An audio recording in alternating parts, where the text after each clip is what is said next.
Hey, can you find a water bottle for me? Something so simple. Hi, Max Brantley with the Arkansas Times on Friday, September the 22nd. It's fall. Doesn't feel much like it in Arkansas just yet. Big news today. U.S. Senator John McCain says he cannot support the Graham-Cassidy health bill to repeal and replace Obamacare.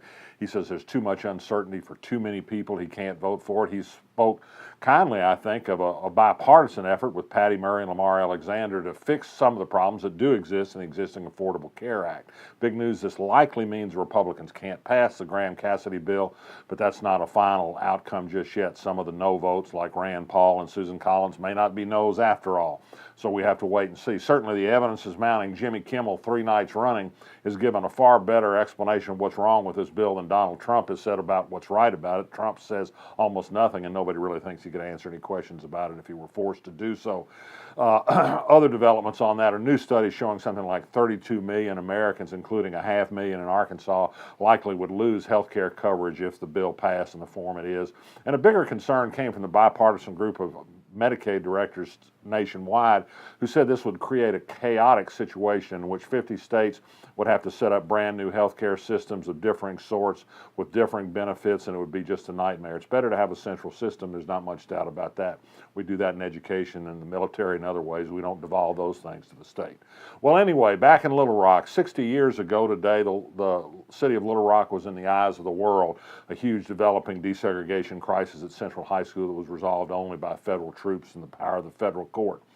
The observances have begun here of that anniversary. There was a panel this morning and some eloquent comments by the Little Rock Nine, brave heroes of the desegregation of Central High School. They did make some acknowledgement of while there has been progress, as city leaders like to emphasize, that also there's still some problems left for us to address. Some pretty sharp comments. You can see a videotape of the full panel at the Clinton School for Public Service. The ACLU of Arkansas issued a statement saying this is not a time to, quote, celebrate, unquote. It's a time to consider the long span of the civil rights struggle and how much farther we still have to go. For one thing, as I've suggested, it'd be nice if somebody turned to Governor Asa Hutchinson at the ceremony Monday, in which a former president and others will speak on the anniversary of the desegregation day, and say, Governor, give the Little Rock School District voters their school district back. It was taken over at the behest of white business leaders when the school board became majority black. It's a symbol of the problems indeed that still exist. The state prison board met today, and one thing that came up was the realization that efforts by the legislature to perhaps stem the rise in prison population doesn't seem likely to produce much solid benefits. They're still talking about the need for a new prison. Speaking of prison, Martha Shoffner, the former Arkansas state treasurer who was sentenced to 30 months in prison 2 years ago for taking bribes in return for steering some bond business to a bond salesman, has been moved to a halfway house in Little Rock. She will finish her term January the 1st. She's out of a federal prison in Fort Worth. She certainly paid a dear price for a crime. She's broken and has no money and will have to live with a sister after she finally is released.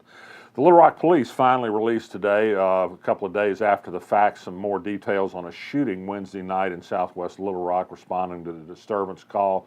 Police said a man came out of hiding in a posture as if he was going to shoot. They shot him. He was critically wounded. He will survive. The 2 officers have been suspended, as is customary in the case of police shootings, until the investigation is over. I suspect it'll be found to be justified. The man was not armed. He apparently was carrying in his shooting posture, if it was that, a cell phone. The Little Rock Police Department, speaking of them, Russ Raycop, who's a sort of a activist blogger and a advocate of use of the Freedom of Information Act, and who's talking about running for the city board, got out of the city hall through an FOI request the names of a couple of police recruits who took a $5,000 recruiting bonus and then left the force immediately after finishing the training academy. Now, I think the bonus was a surprise to them. Nobody suggests this was an act of malice on their part, but people have suggested that it doesn't make much sense to have a recruiting bonus that doesn't have some conditions on it, where if you do leave, you don't have to pay the money back, or some kind of protection for the city that you actually get delivery on what the bonus was intended to provide, which is more people on the police force. 6 other people who have gotten the bonus and completed the recruit training are still on the force, so that's good. The Arkansas Department of Transportation has announced what it wants to do to fix the clogged traffic corridor on Highway 10 in western Little Rock between Pleasant Valley Drive and the Pleasant Ridge Shopping Center. It's more interchanges, more lanes, more traffic lights, more infrastructure. jillions of dollars and lots of months of work. You can watch it. Go to the arkansasblog.com and find a link to their video that visualizes how this will work. A activist and different design for Little Rock comments on our blog that more infrastructure like this just generally creates more demand for traffic and still more infrastructure building. Will we ever think of a different way of doing anything? I mentioned yesterday there was a court hearing yesterday in Fayetteville on the lawsuit over the city's non-discrimination ordinance. People who want to be able to discriminate against gay people are trying to get that ordinance, city ordinance, ruled invalid. Well, yesterday the judge ruled that state legislators who were behind the legislation that's meant to preempt such city ordinances do have to give sworn testimony in the case about their motivations and other things behind the bill. It's pretty clearly aimed at discrimination against gay people. He also refused to enjoin enforcement of the city ordinance. However, the state's expected to appeal that, and the Arkansas Supreme Court has tended to be friendly to state laws over the wishes of local people. Local control is a concept that's honored only in the breach in Arkansas. And finally, big day tomorrow down in Texas at Jerry Jones's place. The University of Arkansas is going to play Texas A&M in football. You remember football once was a big deal here. And the StubHub and ticket outlet, resale outlets say that tickets are a lot cheaper this year for this game than they were last year. Could be because both teams are struggling a bit. They say this could be a game that decides the future of one coach or another. That is, the losing coach may not be around much longer, or so the football people say. All I say is resist. I'm Max Brantley. I'll be back next week.